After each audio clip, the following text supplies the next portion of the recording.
Bonjour, me revoilà de retour. Alors, je dois admettre que je ne pensais absolument pas vous parler de bouquins. Et j'avoue que celui-là, je l'ai lu. Et entre guillemets, cette lecture explique la raison pour laquelle j'ai fait une vidéo il y a maintenant quelques semaines de ça sur maladie internet que j'ai posté. Je crois que c'est au moment où je parle, c'est mon avant-dernière vidéo. Et j'ai fait cette vidéo parce que j'étais choquée par rapport. Je venais juste de commencer ce bouquin. Et j'étais extrêmement choquée parce que je lisais et je me disais waouh, waouh, waouh, waouh, waouh, waouh, waouh. Mais j'avoue que j'étais pas partie à la base pour faire une vidéo sur ce bouquin, mais je vais la faire parce que je trouve que l'information elle est trop importante, elle doit être diffusée au plus grand nombre en ce qui me concerne, donc si je peux le faire, bah voilà, c'est bien. Alors, ce bouquin, comment je suis arrivée à avoir ce bouquin entre mes mains? Alors, si vous le savez, vous êtes abonné à ma chaîne, je suis végétalienne, et donc je suis abonné à des chaînes de gens qui sont véganes. Je crois qu'en français on dit véganiste. Donc notamment Durian Rider et Freely Banana Girl, Happy Healthy Vegan et d'autres, ok, que des anglo-saxons.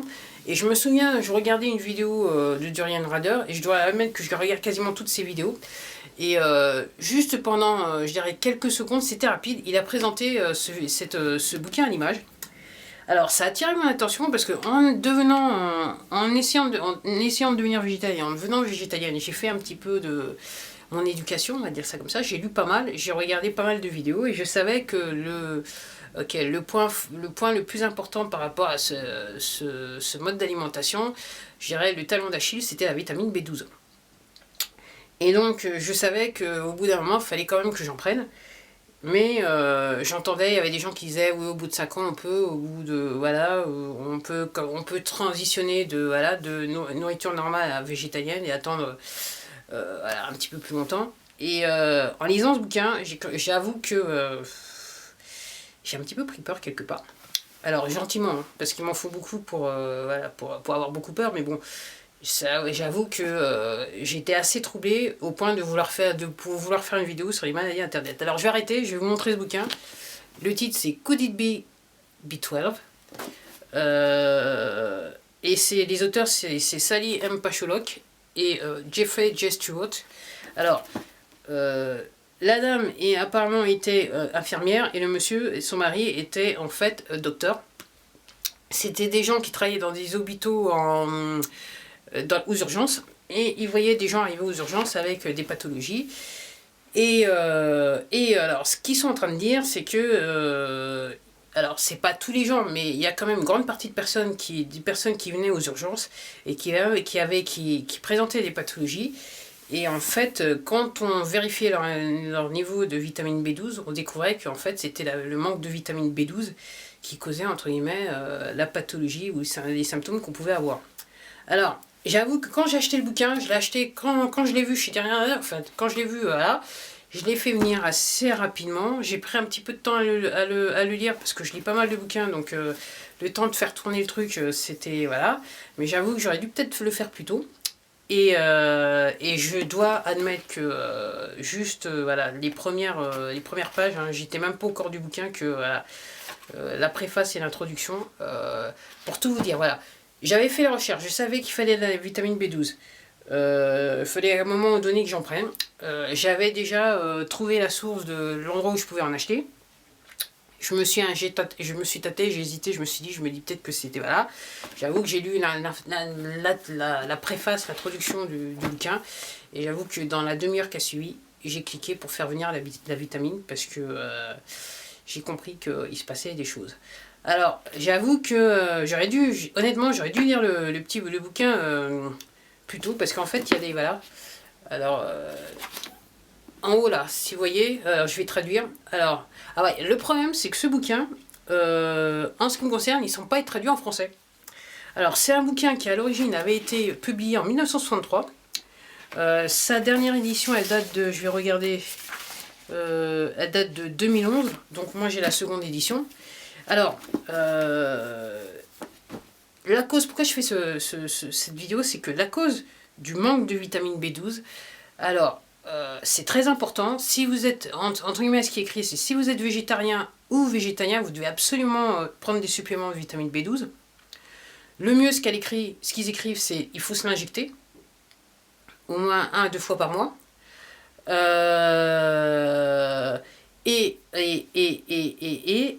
en fait, ce qu'ils sont en train de dire, c'est que les femmes sont plus à risque que les autres, dans le sens que elles ont généralement, voilà, elles font généralement de l'anémie. Et si au moment d'une grossesse ou juste avant la grossesse, elles sont anémiques, entre guillemets, elles sont en manque surtout, vous allez comprendre pourquoi je vous dis anémie et vitamine B12, si elles sont en manque de vitamine B12, il se peut que ça ait des conséquences non seulement sur leur santé, mais surtout sur le développement du fœtus, de l'enfant.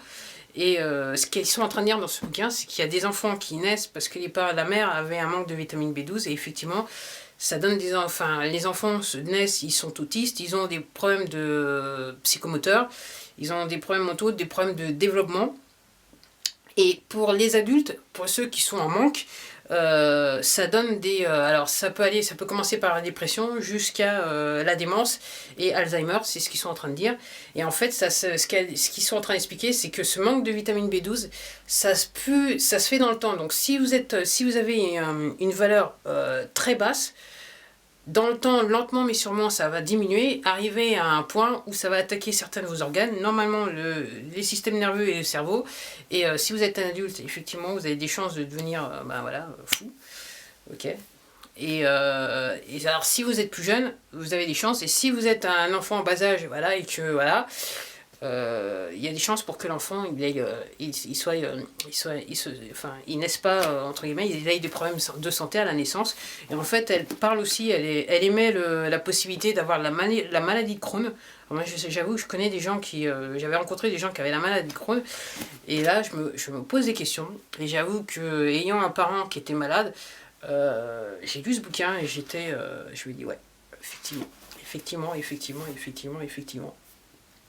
Alors, tout ça pour vous dire. Alors, je vais revenir au problème des femmes. Les femmes, en fait, généralement, entre guillemets, pour les docteurs, elles sont plus ou moins anémiques, dans le sens que l'anémie, elle est apparentée au fait qu'il y a un cycle et que pendant le cycle, on perd énormément de fer. Mais en fait, ce qui est écrit dans ce bouquin, c'est que si vous êtes une femme et vous êtes anémique, il faut vérifier votre niveau de vitamine B12, parce qu'il se peut que l'anémie soit liée à la vitamine B12, et dans ce cas, il faut remonter le niveau. Alors, quel est le bon niveau? Alors, dans ce bouquin qui a été écrit à l'époque, c'était entre 200 picogrammes et 450 picogrammes. Alors, ce qu'ils sont en train de dire dans le bouquin, c'est que généralement, si vous êtes entre ces valeurs, c'est ce qu'ils appellent la zone grise, c'est-à-dire que la plupart des médecins, ils vont vous dire vous avez un niveau normal, mais ces personnes, de par leur expérience en service d'urgence, et les patients qui sont traités, ils savent que entre 200 picogrammes et 450 picogrammes, c'est ce qu'on appelle la zone grise, c'est un élément de danger. Et si vous avez un problème de santé, il faut absolument vérifier votre niveau de vitamine B12, et il se peut que ça soit la vitamine B12 soit à l'origine, en sachant que ce qu'ils écrivent dans le bouquin, c'est que en fait le manque de vitamine B12 fait que si vous avez déjà un problème de santé, ok, ou si vous n'en avez pas, en fait la vitamine B12, quelque part, elle limite certaines maladies. Donc c'est difficile au premier abord de savoir si c'est réellement la vitamine ou si réellement vous développez la maladie. Entre guillemets, la maladie, c'est les symptômes. Et donc le seul moyen de le savoir, c'est au minima de faire un test sanguin. Alors je sais qu'il y a un test urinaire et un autre test qui s'appelle alors MMA pour alors c'est en anglais, hein, pour le problème urinaire. Et HCY, je ne me rappelle plus, c'est un autre test. Mais juste déjà, le niveau sanguin devrait vous le dire. Alors, encore une fois, j'insiste bien, c'est si vous êtes entre 200 picogrammes et 450 picogrammes, vous avez un problème. Mieux vaut prendre des vitamines et le booster. Et ce qu'ils sont en train de dire, c'est que même si vous mangez normalement, c'est-à-dire vous mangez des produits type animal, vous avez des chances d'être en manque de vitamine B12. Et ce qu'il explique, c'est qu'à la naissance, si la mère est effectivement à un bon niveau de vitamine B12, entre guillemets, l'enfant sera bien au niveau vitamine. Et dans le temps, en fonction de ce qu'il va manger, de son alimentation, le niveau va descendre lentement et sûrement. Et surtout, quand on arrive à l'âge adulte et surtout chez les personnes âgées, ça conduit à des symptômes qui sont proches de la démence, des dépressions à répétition et lentement mais sûrement de la démence, jusqu'à Alzheimer. Et aussi, elle parle aussi pour les jeunes enfants de ce qu'on appelle la sclérose en plaques. Enfin, en anglais, c'est multiple sclerosis. Alors, c'est pour ça que je fais cette vidéo, parce que je suis tout à fait voilà. Et en fait, ce qu'ils sont en train de dire dans le bouquin, c'est que si vous faites le test et vous vous rendez compte bien au début, vous avez moins de chances de vous trouver avec une maladie, un problème de santé qui dans le temps sera entre guillemets irréversible. Plus c'est pris tôt, plus vous avez des chances de vous en sortir. Quand vous commencez d'avoir des problèmes pour les personnes âgées, des problèmes de sénilité, des problèmes de démence, si effectivement le test est fait, on réalise qu'il y a bien un problème de vitamine B12, les chances pour que la personne récupère sont proches de 0. Okay, après, c'est limiter les dégâts. Alors, elle donne un exemple dans le bouquin où il y a une personne qui est venue, réellement elle avait un problème de vitamine B12, on a, entre guillemets, en la supplémentant, ils sont arrivés à ralentir le phénomène, mais il était trop tard, il y avait déjà des aspects psychomoteurs de chez la personne qui étaient déjà atteints, et donc on ne pouvait pas revenir en arrière. Donc un bouquin très important, je vous remonte encore Codibi B12. Alors, j'avoue, vous ayant dit ça, en gros, ça a été réellement, j'étais dans un créneau dans le temps qui était fabuleux. Je devais aller voir mon médecin traitant, donc je lui ai demandé. J'ai un médecin traitant voilà, qui est plutôt sympathique, entre guillemets, qui se pose pas trop de questions, à savoir, voilà, quelque part. Et je lui ai demandé si je pouvais avoir ce test, en sachant que je lui ai expliqué, je lui ai dit voilà, ça fait 1 an que je suis végétalienne, et je dois me poser la question de savoir si j'ai un bon niveau de vitamine B12. Et voilà, et je voulais savoir. Donc il m'a fait l'ordonnance et j'ai été la vérifier. Ça a été très rapide, le lendemain j'ai été me faire tester. Et en fait, le test est revenu, donc j'en étais à 288 picogrammes, en sachant que 2 jours auparavant, parce que j'avais été le voir un mercredi, j'avais reçu ma commande le mardi d'avant, le mardi 24 heures auparavant, j'avais déjà pris une gélule à 1000. Quand j'ai fait la prise de sang, il m'a dit arrêtez tout, donc j'ai pas pris pendant voilà, quelques jours. Et j'ai fait ma prise de sang le mercredi, j'ai fait ma prise de sang le jeudi, je l'ai vu le mercredi, j'ai fait ma prise de sang le jeudi, et le diagnostic est tombé, j'étais à 288, en sachant que quelques jours auparavant, j'avais déjà pris un cachet. Donc je me dis que je pense que peut-être j'étais juste à la limite des 200. Et en ce qui me concerne, ça peut expliquer pas mal de choses, et ça sera peut-être l'objet d'une autre vidéo. Je vous dirai, je ne suis pas sûr au moment où j'enregistre cette vidéo, mais je pense qu'il y aura peut-être une autre vidéo sur le sujet. Mais ça explique, entre guillemets, pour mon problème de santé, alors ça explique pas tout, mais ça peut expliquer certaines choses qui me sont arrivées, et peut-être que ça sera l'objet d'une autre vidéo. Alors voilà, moi ce qui est écrit dans ce bouquin, c'est pourquoi je fais cette vidéo, c'est que quel que soit ce que vous mangez, faites-vous tester pour votre vitamine B12, tout spécialement si vous êtes un adulte, à un âge avancé, c'est là où vous êtes le plus à risque. Et en fait, ce qu'elle écrit à la fin, c'est que c'est quelque chose, ce genre de supplémentation, ça coûte 3 fois rien, comparé à si vous développez une maladie, les frais d'hospitalisation quand vous avez un parent qui est Alzheimer ou que vous avez des problèmes de mentaux et compagnie, les frais d'hospitalisation, les traitements, les médicaments, ils sont avec la supplémentation, ils sont quelque part, enfin, acheter de la vitamine B12, le prix est dérisoire par rapport à si vous deviez vous faire soigner pour ce genre de maladie. Alors, je vous recommande.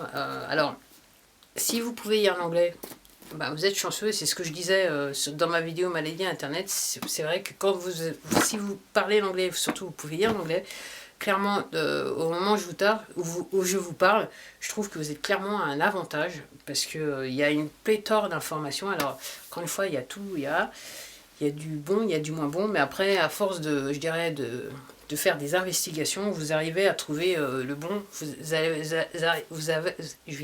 arrivez à différencier le bon du moins bon. Voilà, c'était tout pour moi. Peut-être que je ferai une vidéo, parce que peut-être que je pourrais vous expliquer les symptômes que j'avais qui m'ont fait me dire que voilà. Et comme je vous dis, c'est au moment de l'introduction, voilà, j'avais lu quelques pages comme ça, voilà, j'avais juste lu ça, et là j'ai cliqué pour faire la commande. Alors, voilà. Alors, c'était tout pour moi. J'espère que vous trouverez cette vidéo utile. Moi je dirais, posez-vous des questions sur votre santé, parce que c'est quand même dommage que quand il est trop tard, que la maladie elle est diagnostiquée, qu'après il faut se poser des questions. C'est vrai qu'on a tendance à penser qu'on est invincible et qu'on vivra tout le temps, mais bon, je dirais l'actualité nous montre que non, la vie tient à très peu de choses. Alors autant vivre bien et en bonne santé. Voilà, c'était tout pour moi, je vous dis à la prochaine vidéo. Voilà, au revoir.